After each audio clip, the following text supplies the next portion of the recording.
Hello friends, గ్రామ పాలన officer ఉద్యోగ నియామకాల విషయంలో ఇంకా ఉత్కంఠ కొనసాగుతుంది. అయితే ఈ నేపథ్యంలో పాత వీఆర్ఓ, వీఆర్ఏలకు విల్లింగ్ అప్లికేషన్ పెట్టుకోవాలని చెప్పేసి 26వ తారీఖు వరకు డేట్ ఇచ్చారు. ఈ 26వ తారీఖుతో డేట్ ముగిసిపోవడంతో ఇప్పుడు ఒక విధమైన అంటే ఎంతో కొంత క్లారిటీ వచ్చిందని చెప్పొచ్చు మన నిరుద్యోగ మిత్రులకు. ఎందుకంటే అసలు మొత్తం పాత వారికే ఇస్తారా? అసలు ఎగ్జామ్ ఉంటుందా లేదా? ఒక సందర్భంలో ఏం చేశారంటే అసలు డైరెక్ట్ రిక్రూట్మెంట్ లేదు అని కూడా మనకు స్టేట్మెంట్ రావడం జరిగింది.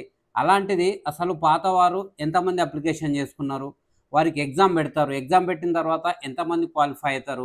ఎన్ని పోస్టులు మిగులుతాయి? ఇలాంటి అన్ని డౌట్‌లకు సంబంధించిన మనం ఈ వీడియోలో అయితే క్లియర్‌గా మాట్లాడుకుందాం. వీడియో స్కిప్ చేయకుండా చివరి వరకు చూడండి. సో ఫ్రెండ్స్, ఇక్కడ ఏంటంటే మనకు జిల్లాల వారీగా చూస్తే మనకు యాదాద్రి భువనగిరి జిల్లాలో మనకు 180 మంది అప్లికేషన్ చేసుకున్నట్టుగా, వరంగల్‌లో 237, వనపర్తి 118, వికారాబాద్ 183, అదేవిధంగా సూర్యాపేట 235, సిద్దిపేట 186, ఇట్లా వివిధ జిల్లాలలో ఇట్లా డిఫరెంట్ నంబర్ ఆఫ్ పీపుల్స్ అయితే మనకి ఇక్కడ అప్లికేషన్ చేసుకోవడం జరిగింది. అయితే ఫ్రెండ్స్, ఓవరాల్‌గా ఈ అప్లికేషన్లు అన్నిటిని మనం గమనిస్తే మొత్తం 6203 అవుతున్నాయి. సో ఫ్రెండ్స్, పాతవారు మొత్తం 10,956 పోస్టులు శాంక్షన్ చేశారు కాబట్టి దీంట్లో నుంచి 6,203 పాతవారు ఉన్నారు. వీరికి ఒక స్క్రీనింగ్ టెస్ట్ అనేది నిర్వహించడం జరుగుతుంది. అది కూడా మే 10వ తారీఖు నాడు స్క్రీనింగ్ టెస్ట్ ఉండబోతుందని చెప్పేసి మనకు ప్రాథమిక సమాచారం. సో ఈ డేట్ కూడా మారొచ్చు, ఇది కరెక్ట్ అని నేను చెప్పట్లేదు. బట్ దీంట్లో ఎంతమంది పాస్ అవుతారు? ఈ 6,200 మందిలో ఎంతమంది ఆ టెస్ట్ పాస్ అవుతారు? ఎంతమంది జాయిన్ అవుతారు? ఇవన్నీ లెక్కలోకి తీసుకున్న తర్వాత ఇదంతా పూర్తయిన తర్వాత మనకు అసలు డైరెక్ట్ రిక్రూట్మెంట్‌లో ఎన్ని పోస్టులకు నోటిఫికేషన్ రాబోతుందనేది తెలుస్తుంది. సో ఫ్రెండ్స్, ఇక్కడ మనం చూస్తే మొత్తం 6,203 మందికి, సో ఇక్కడ నెంబర్ ఒక 100, 200 డిఫరెన్స్ ఉండొచ్చు.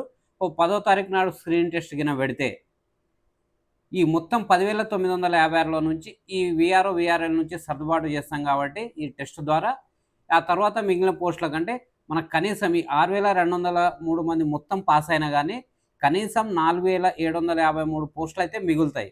ఈ పోస్టులకు మనకు ఖచ్చితంగా డైరెక్ట్ రిక్రూట్మెంట్ వస్తుంది. సో ఈ 6,000 గురించి మనకు సంబంధం లేదు. 4,753 100% నోటిఫికేషన్ అయితే వస్తుంది. డైరెక్ట్ రిక్రూట్మెంట్ ఉంటుంది. డిగ్రీ అర్హతతోటి ఈ నోటిఫికేషన్ రాబోతుంది. అయితే ఫ్రెండ్స్, ఇక్కడ రాసినప్పుడు ఏదైనా ఎగ్జామ్ రాసినప్పుడు 100కు 100% అయితే పాస్ గారు కాబట్టి అసలు ఎంతమంది క్వాలిఫై అయ్యే అవకాశం ఉంది అన్నది మనం ఒకసారి చూసే ప్రయత్నం చేద్దాం. సో ఫ్రెండ్స్, ఇక్కడ అందరిగిన పాస్ అయితే 4,753 పోస్టులతోటి నోటిఫికేషన్ వస్తుంది. లేదు, ఈ 6,203 మందిలో 70% మందికిన పాస్ అయితే 6,614 పోస్టులకు డైరెక్ట్ రిక్రూట్మెంట్ ఉంటుంది. 60% పాస్ అయితే 7,234, 50% మంది పాస్ గిన అయితే స్క్రీనింగ్ టెస్ట్ ద్వారా 7,854 పోస్టులకు ఎగ్జామ్ ఉండబోతుంది. అంటే నోటిఫికేషన్ కొత్త వారికి. అదేవిధంగా 40% మంది పాస్ అయ్యారనుకో, అప్పుడు మనకు 8,475 మంది మనకు డైరెక్ట్ రిక్రూట్మెంట్ కొరకు పోస్టులు అయితే మిగిలిపోతాయి. కాబట్టి వీటికి సంబంధించి ఖచ్చితంగా మనకైతే ఎగ్జామ్ నిర్వహించాల్సి ఉంటుంది. సో ఫ్రెండ్స్, ఇది మనకు ఎన్ని పోస్టులకు నోటిఫికేషన్ వచ్చే అవకాశం ఉందనే దాని మీద ఒక క్లారిటీ. అయితే ఫ్రెండ్స్, ఇక్కడ మనకి ఇంకా కొన్ని విషయాలు తెలుసుకోవాలి. ఇక్కడ ఎగ్జామ్ ఏందంటే అసలు ఎగ్జామ్ ఎవరు కండక్ట్ చేస్తారంటే ఇప్పుడు యాక్చువల్‌గా సీసీఎల్ఏ వారు ఏం చేశారంటే టీజీపీఎస్‌కి బాధ్యతలు అప్పగించారు. సో ఈ స్క్రీనింగ్ టెస్ట్ కూడా మనకు టీజీపీఎస్‌సి నిర్వహించబోతుంది. సో ఆ డేట్ అనేది మే 10 అని చెప్తున్నారు. బట్ మే 10 వేరే డేటా అనేది మనకు టీజీపీఎస్‌సి నిర్ణయిస్తుంది. అయితే మరి కొత్త వారికి ఏ విధంగా అన్నప్పుడు కొత్త వారికైతే మనకు డిగ్రీ అర్హతతోటి ఉన్నవారు అప్లై చేసుకునే విధంగా మనకు డైరెక్ట్ రిక్రూట్మెంట్ నోటిఫికేషన్ అనేది మనకు జూన్ చివర్లో లేకుంటే జూలై ఫస్ట్ వీక్‌లో మనకు వచ్చే అవకాశం ఉంది. ఎందుకంటే ఫ్రెండ్స్, మనకు జూన్‌లో మనకు జాబ్ క్యాలెండర్ రిలీజ్ అవుతుంది. సో ఈ జాబ్ క్యాలెండర్‌లో ఏ నోటిఫికేషన్స్ ఎప్పుడు ఉంటాయి అనే అంశాలైతే మనకు వస్తాయి కాబట్టి జాబ్ క్యాలెండర్ వస్తే అన్ని నోటిఫికేషన్‌లకు సంబంధించిన ఆహ్, అన్ పూర్తి ఇన్ఫర్మేషన్ అయితే మనకొస్తుంది. సో డైరెక్ట్ రిక్రూట్మెంట్‌లో ఎన్ని ఖాళీలు ఉంటాయంటే మనం అనుకున్నాం కనీసం 4,753 అయితే ఉంటాయి. సో దీనికి అదనంగా మనకు సంఖ్య అనేది తక్కువ మంది క్వాలిఫై అయితే ఎక్కువ పోస్టులు పెరిగే అవకాశం ఉంటుంది.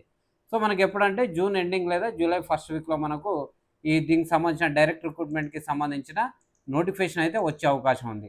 సో ఫ్రెండ్స్, ఇది మనకు ఈ పాత వీఆర్ఓ, వీఆర్ఏలకు విల్లింగ్ ఎవరైతే ఇష్టపూర్తిగా ఈ జీపీఓ పోస్ట్‌కి రావడానికి ఇష్టపడుతున్నారో అలాంటి వారికి విల్లింగ్ అప్లికేషన్ అనేది అవకాశం ఇచ్చారు 26వ తారీఖు వరకు.